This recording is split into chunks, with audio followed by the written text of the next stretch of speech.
Watch what happens when we drop regular soap into a glass of water. It sinks! Now let's do it with Ivory soap.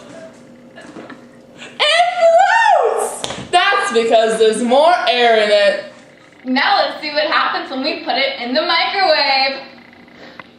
Now we'll put it in the microwave for 90 seconds. Watch what happens.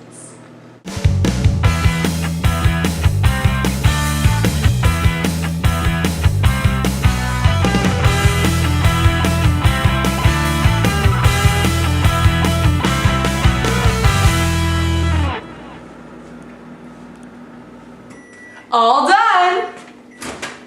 Wow!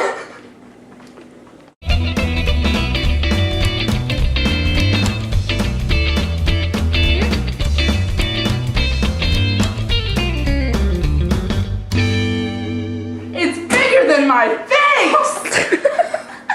Because we put it in the microwave, The water molecules rub together and the air molecules expanded!